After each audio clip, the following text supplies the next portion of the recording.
Good evening, black people and all allies fighting for black liberation, black prosperity, and black joy. I'm Charles Blow, and welcome to Prime. Since July, Haiti has seen a whirlwind of destruction and unrest. The island nation has seen one misfortune after another, from President Jovenel Moïse's assassination to a massive earthquake and flooding due to Tropical Storm Grace. The president's assassination caused political uncertainty, while the earthquake and flooding have led to the deaths of over 2,000 Haitians.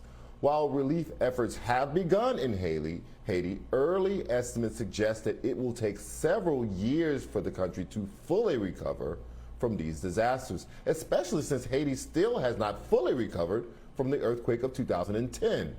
This has all forced many Haitians to flee the country and seek refuge in the United States. According to Reuters, some Haitian refugees followed information shared by other Haitians on WhatsApp that outline a safe route to the U.S. through Mexico without being caught by authorities. This information has led to some 10,000 plus migrants, mainly from Haiti but also from South America, to a bridge connecting Mexico to Del Rio, Texas. The migrants who have crossed over into Del Rio have formed a camp under a bridge where U.S. Customs and Border Protection is holding them. Meanwhile, the Biden administration has resumed deportation flights to Haiti, which were paused in response to the earthquake. On Wednesday, 86 Haitians were deported from the U.S. back to their home country. In response, 50 Democratic lawmakers submitted a letter to the Biden administration that demanded that the deportations be stopped. As of yesterday, Homeland Security says the deportation flights would continue. Also, ICE has announced plans to fly 8 deportation flights to Haiti next week, and that number would increase to 10 per week thereafter. Joining us to discuss the migration of Haitians into the United States and President Biden's unwillingness to halt the deportations is legal director of the Haitian Bridge Alliance, Nicole Phillips. Ms. Phillips, thank you so much for being here. I just want to first get your reaction, your opinions, and views on what is happening at the southern border with these Haitian migrants stuck under that bridge, unbearable conditions and temperatures. Thank you so much. It's really a privilege and a pleasure to be on your show. And I appreciate the question also. I think what's most appalling is that Haitians are clearly coming to this area of the United States in order to seek, as you mentioned, asylum and protection, given all of the difficulties in violence, lack of recovery from the earthquake in Haiti. There's nowhere for them to go back to. They are seeking protection, security, everything that we ourselves as humans want. That is what they want also. It's very disheartening and just incredulous that the U.S. government's response, on the one hand, they're saying we're in solidarity with Haiti with the earthquake. On the other hand, when Haitians are fleeing for security in the United States, their response to that is immediately to militarize, to deport them. And this is something that Haitians have been treated this way in the U.S. immigration system, stemming back to the Duvalier regime in the 70s and 80s, when we had Haitians on boats fleeing. The incarceral system as we know it in immigration world was started in response to Haitians who were coming on boats trying to seek refuge in the United States. That was our response then in 1981 when we created the prison system to incarcerate them. This is our response now, is to immediately deport them. So there's a long history of this response. You can see from the footage there that the conditions are awful. I mean, just inhumane. You can see from the footage pregnant women, children that are forced. I can't even say it's a choice.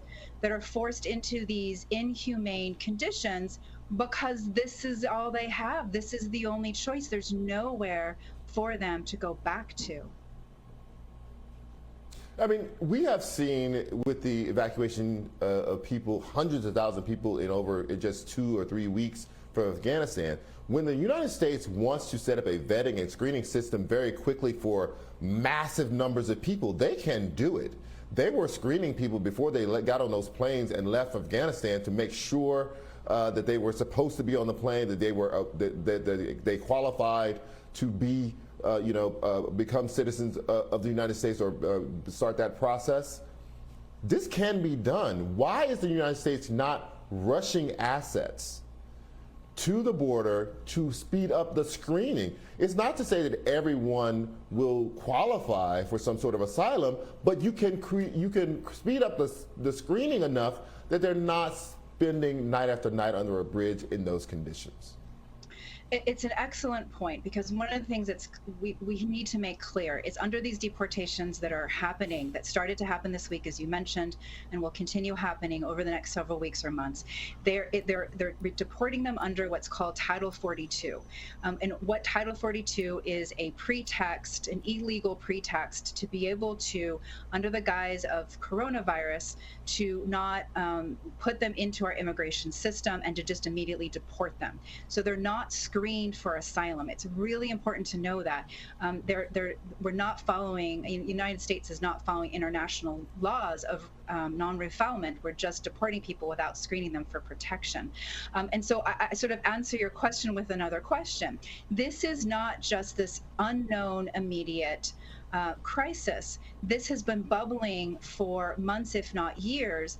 These people, most of these Haitians have been living in Mexico, or I can't even say living, they've been waiting in Mexico, either at the southern border in Chiapas with or in Tijuana or somewhere on the U.S.-Mexico border. They've been waiting patiently since 2016, when a metering policy came that effectively prevented Haitians from crossing the border and filing asylum. And so what's happening in Del Rio today was absolutely foreseeable and was preventable. And yes, now we can respond to the 10,000 people that are in Del Rio now, as you mentioned, like we are responding through humanitarian parole to Haitians, like we are for Afghanistan. But also this could have all been prevented. And we have been telling the US government this for years and trying to work with them to figure out more humane systems for these vulnerable asylum seekers.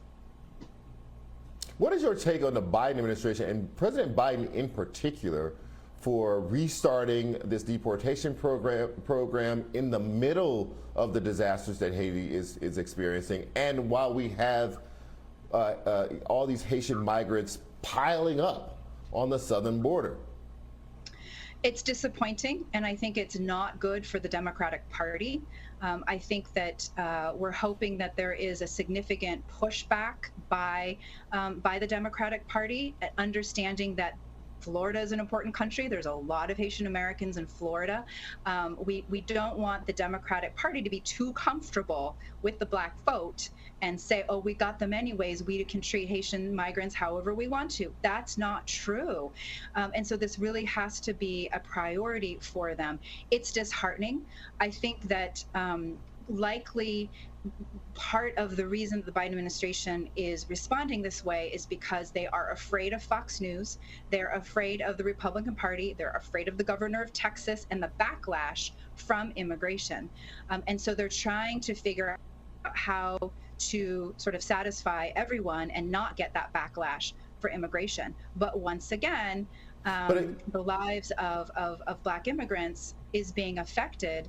And many are being deported to peril. And just to give you one example, you mentioned that deportations have started. Somebody that was deported in the last few months to Haiti, he was living, his family that was able to receive him when he was deported was in the south of the country that was affected by the earthquake. So he went out to tend to the garden early in the morning, and he heard the rumble of the ground, ran in, and his sister and all of his family perished in the earthquake. This is what we're sending people back to, without access to roads and medical equipment. There's an article in the Miami Herald by Jackie Charles that stated that a large percentage, at least 40% of Haitians, have not received any assistance at all after the earthquake. That is because there's a failure of government currently in Haiti with this political vacuum in following the assassination of the president. Haiti is not fit to be receiving its nationals right now. And so for the Biden administration to ignore that and threaten to be sending these thousands of people back to Haiti is unconscionable, and this message has to go out. You know, we know how President Trump described the island and the people of Haiti, and it was despicable, but those were words, right? The Biden administration has a chance to make this right, but their actions, not just words, they say the right words, but the actions are so harmful. How does the Democratic Party, with this kind of posture, differentiate itself from the Trump years? I don't have an answer to your question, but I think it's a really good question. I mean, what I can say are there are members of Congress that are really supportive. Congresswoman Ayanna Pressley is extremely supportive. Mondaire Jones is extremely supportive. Yvette Clarke. I think it's unfair to put all of this onto members of the Congressional Black Caucus, as amazing as they are. We need more members of Congress to be involved. I know, Representative Waters, I know there's a lot of members who are really concerned and we're trying to consult and figure out what are ways to push back on this administration.